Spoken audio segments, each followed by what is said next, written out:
ரொம்ப நாளாவே Instagramல சேவ் பண்ணி வச்சிருந்தேன். இந்த குரோஷே ஹூக் ஹோல்டர் தான் செய்ய போறேன்.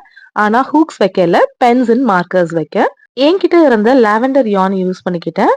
ஒரு 4.5 ஹூக் யூஸ் பண்ணி ஸ்லிப் நாட்டோட ஸ்டார்ட் பண்ணிக்கிட்டேன். இப்ப எல்லாம் வந்து என்னோட ஃபேவரட் ஸ்டிச்சாவே இந்த ஹாஃப் டபுள் குரோஷே மாறிடுச்சு. ஏன்னா நான் மோஸ்ட்டான ப்ராஜெக்ட்ஸ் வந்துட்டு ஹாஃப் டபுள் குரோஷே தான் யூஸ் பண்றேன். ஏன்னு தெரியல. லுக் வைஸ் வந்து இது நல்லா இருக்கு. சிங்கிள் குரோஷே மாதிரி. அண்ட் ஹைட்டுமே கொஞ்சம் இன்க்ரீஸ்டா இருக்கனால நான் இதே தான் ப்ரிஃபர் பண்ணிக்கிட்டேன். அண்ட் இந்த பவுச் ஆல்சோ நான் வந்து ஹாஃப் டபுள் குரோஷே தான் யூஸ் பண்ணிட்டு இருக்கேன். இப்போ இதோட ரோஸ் வந்துட்டு எனக்கு வேண்டிய ஹைட் அளவுக்கு நான் இன்க்ரீஸ் பண்ணிட்டே இருந்தேன். ஆல்ரெடி சொன்ன மாதிரி மார்க்கர்ஸ் அண்ட் பென்ஸ் தான் நான் அதுல வைக்கிறதா இருக்கேன். பென்னோட ஹைட் வந்து ஜாஸ்தியா இருக்கும். ஸோ நான் ஒரு பென்ன தான் வந்து ரெஃபரன்ஸ் ஹைட்டா வச்சு வேண்டிய ரோ வந்து இன்க்ரீஸ் பண்ணிட்டு இருந்தேன் இந்த மாதிரி. ஆல்மோஸ்ட் ஃபினிஷ் ஆகுற ஸ்டேஜ்ல வந்துட்டு எனக்கு ரொம்ப டயர்டா இருந்தனால க்ளோஸ் பண்ணியாச்சு. நெக்ஸ்ட் டே தான் ஸ்டார்ட் பண்ணேன். இப்ப பாத்தீங்கன்னா ஃபினிஷ் ஆயிடுச்சு. ரொம்ப பெர்ஃபெக்ட்டாவே எண்டிங் வந்துருந்துச்சு. இந்த மாதிரி ஃபோல்ட் பண்றதுக்கும் அழகா இருந்துச்சு. ஸோ பேஸ் வந்து ரெடி ஆயிடுச்சு.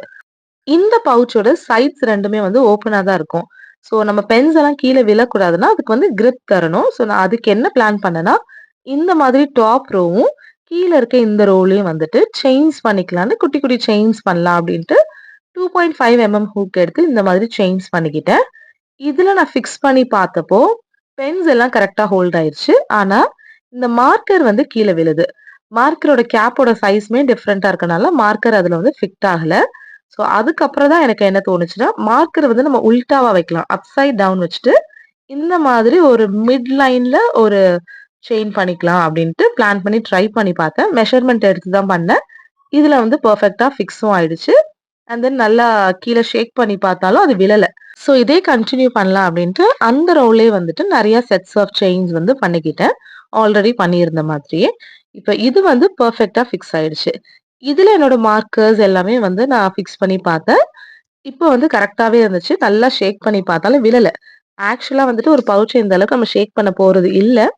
இன் கேஸ் விழக்கூடாது அப்படிங்கிறதுக்காக ட்ரை பண்ணி பார்த்தேன். இது நல்லாவே ஃபிக்ஸ் ஆயிடுச்சு. ஸோ என்னோட பவுச் வந்து ரெடி ஆயிடுச்சு. இத டெக்கரேட் பண்றதுக்காக ஒரு ஃப்ளார் குரோஷே பண்ணிட்டேன். 2 சைட் பெர்ல் வச்சு லாக் பண்றதுக்காகவும் நான் ஃபிக்ஸ் பண்ணிட்டேன். அதுவுமே பெர்ஃபெக்ட்டா செட் ஆயிடுச்சு. ஸோ இவ்வளவுதான் என்னோட பவுச். எல்லாமே ஆர்கனைஸ் பண்ணிட்டு திரும்ப க்ளோஸ் பண்ணி வச்சுக்கிட்டேன். இது வந்துட்டு குரோஷே ஹூக்கா தான் பார்த்தேன். பட் என்னமோ எனக்கு இந்த டிசைன் ரொம்ப பிடிச்சனால ட்ரை பண்ணி பார்த்திருந்தேன். எனக்கு ரொம்பவே சாட்டிஸ்ஃபைடா இருந்துச்சு. இனி இது எவ்ளோ யூஸ்ஃபுல்லா இருக்குன்ட்டு யூஸ் பண்ணி பார்த்தா தான் தெரியும். யூஸ் பண்ணி பார்த்துட்டு கொஞ்ச நாள் கழிச்சு நான் இதோட ரிவ்யூ போடுறேன். தேங்க் யூ ஃபார் வாட்சிங்.